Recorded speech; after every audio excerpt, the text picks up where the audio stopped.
मैं हूं अक्षय कुमार झा। एक बार फिर से स्वागत है आपका लाइव लगातार में।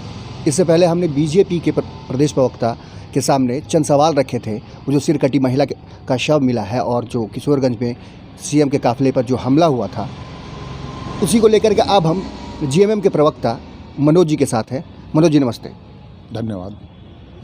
पूरे राज्य में एक अजीब सा उबाल है, मामला सिरकटी लाश जो मिला है उसको लेकर के, और जो किशोरगंज चौक पे सीएम के काफिले पर हमला हुआ। अब जीएमएम का आरोप बीजेपी पे कुछ है तो बीजेपी का भी आरोप जीएमएम पर कुछ है। पूरे राज्य में धरना प्रदर्शन बीजेपी कर रही है और जीएमएम के लोग भी बीजेपी का पुतला फूंक रहे हैं। इस बीच जो चंद सवाल है वो आपके सामने मैं रखना चाहता हूँ। आप ये बताइए कि जो लोग उस दिन एल्बर्ट एक्का चौक पर प्रदर्शन कर रहे थे, क्या वही लोग किशोरगंज पे हंगामा किया? देखिए, ये तो पुलिस के अनुसंधान का विषय है।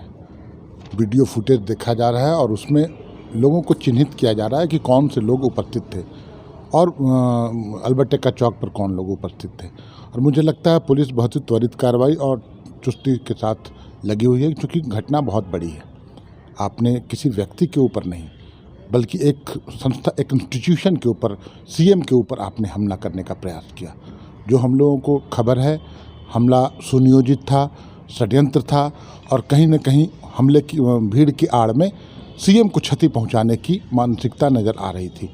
सरकार आपकी है, प्रशासन आपका है, आपके पार्टी का है, तो क्या आप मानते हैं कहीं ना कहीं पुलिस या प्रशासन की चूक है ये कि नहीं? बिल्कुल चूक है। हम लोग मानते हैं कि चूक है और जिस स्तर पर भी चूक हुई है उनको पेनलाइज भी किया जा रहा है। अभी मुझे खबर आई कि 2 थाना प्रभारी को सस्पेंड कर दिया गया है और शोकॉज किया गया है बड़े अधिकारियों को। तो चूक जहां है उनको दंडित भी किया जाएगा। राजनीतिक गतिविधि को देखने के लिए सरकार की तरफ से एक विभाग है, खुफिया विभाग।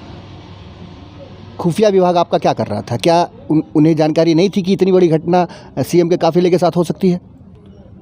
देखिए, मैं पूरी ईमानदारी से ये स्वीकार करता हूं कि खुफिया विभाग की नाकामी नज़र आई। ठीक है, उस पर जो भी सरकार कार्रवाई करेगी, अब आने वाले दिनों में हम उसका समीक्षा करके उस पर कार्रवाई सरकार करेगी, निश्चित तौर पर करेगी। घटना बहुत ही संजीदा है। आगे ऐसी घटनाएं ना घटे, इस पर आपके पार्टी की तरफ से सरकार को कोई दिशा निर्देश है या फिर कोई रणनीति बन रही है कि क्या रणनीति बन रही है आगे की ऐसी कार्रवाई ना हो, ऐसी घटना ना घटे?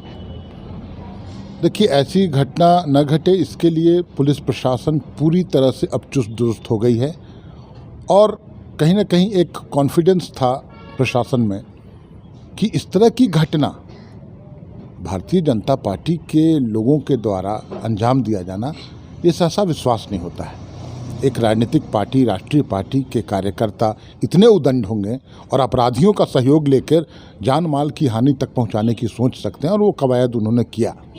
कई एक लोग, अपराधी किस्म के लोग उस भीड़ में थे, कार्यकर्ताओं के साथ थे और उन्होंने जो किया सबके सामने है। मनोज जी, जब आप मानते हैं कि चूक आपकी है, तो फिर आप लोग का बीजेपी पे आरोप लगाना क्या सही है? नहीं, मुझे लगता है लोग किस चश्मे से देख रहे हैं भारतीय जनता पार्टी, चाहे आप भी जो सवाल कर रहे हैं। मैं अपना घर खुला छोड़कर चला जाऊंगा या कमज़ोर ताला लगा लूँगा तो क्या आकर कोई ताला तोड़कर डकैती डाल लेगा, चोरी कर लेगा? चूक की बात नहीं है, चूक होती है, लेकिन इतनी बड़ी घटना को अंजाम देने के पीछे क्या उद्देश्य था, क्या मानसिकता थी? बड़ी बड़ी बातें ये लोग करते हैं और हमला को जस्टिफाई ठहराने की बात कर रहे हैं ये लोग। बड़े नेता जो बाबूलाल मरांडी, सीपी सिंह जी लोग, इन लोग का हम लोगों ने बाइट देखा। कितने गैर जिम्मेवार हो गए हैं आज के नेतागण। लेकिन उसके उलट आज हमारे मुख्यमंत्री सरल सौम्य, कितने संयमित व्यवहार, इतना होने के बावजूद भी उनका कोई रिएक्शन वैसा आपने नहीं देखा होगा जिससे लगे कि हाँ कोई गुस्सा में जो एक स्व प्रस्फुटित होता है जिस तरह की रिएक्शन, वो भी मुख्यमंत्री ने दिया। स्वतः स्फूर्त, बीजेपी ने एक शब्द पकड़ा है, स्वतः स्फूर्त आंदोलन हुआ था किशोरगंज में, कितना सहमत आप? स्वतः स्फूर्त, देखिए, स्वतः स्फूर्त आंदोलन था, ये तो हमला था, ये तो आपराधिक कार्रवाई कृत्य है। उसमें अपराधी शामिल थे, उसमें उनके नेतागण भी शामिल थे। कैसे? अब तो अनुसंधान का विषय है। जो लोग थे उनकी आपराधिक रिकॉर्ड भी हम लोगों को पता चले हैं और वो लोग, हम लोगों ने तो मांग किया है पुलिस प्रशासन से कि उनकी CDR निकलवाइए और किन किन नेताओं से वो संपर्क में थे। हम लोग के पास कई एक फोटोग्राफ भी आए हैं। यहाँ के जो नेतागण बड़े बड़े हैं भारतीय जनता पार्टी के, उनके साथ अंतरंग संबंध है उन अपराधियों का। तो CDR निकलेगा, अनुसंधान होगा, पता चलेगा कि किनके इशारे पर यह कार्रवाई हुई। ये स्वतः ये आंदोलन था क्या? हमला कोई आंदोलन होता है? तो ये तो पूरी तरह से स्पष्ट दिखता है कि अब भारतीय जनता पार्टी हताशा में इस तरह के आपराधिक कार्रवाइयों में भी लिप्त हो गई। चूँकि 2 उपचुनाव भी हार गए, बड़ी बड़ी बातें करते हैं इनके प्रदेश अध्यक्ष और जो विधायक दल के नेता हैं। क्या यही चाल चेहरा चरित्र आप दिखलाना चाहते हैं झारखंड की जनता को? क्या एक झारखंडी होना गुनाह है? झारखंडी भावनाओं को ठेस पहुंचाने का, उस पर आघात करने का प्रयास किया है। अगर झारखंडी भावनाएं, अगर इनको कहीं ना कहीं उकसाने का काम ये लोग करते हैं तो इसकी प्रतिक्रिया का अंजाम भी ये नहीं सोच सकते। जेएमएम मानता है कि कहीं ना कहीं प्रशासन की चूक रही है, सरकार इसको देख रही है ध्यान से कि क्या करना चाहिए, कैसे कदम उठाए जाने चाहिए ताकि आगे से ऐसी घटनाएं ना घटे। इस बीच जेएमएम का बीजेपी पर आरोप जिस तरीके से लगाया जा रहा था शुरू से, वो अब भी कायम है। बने रहिए हमारे साथ। धन्यवाद। न्यूज अपडेट के लिए आप हमारे चैनल को सब्सक्राइब करें।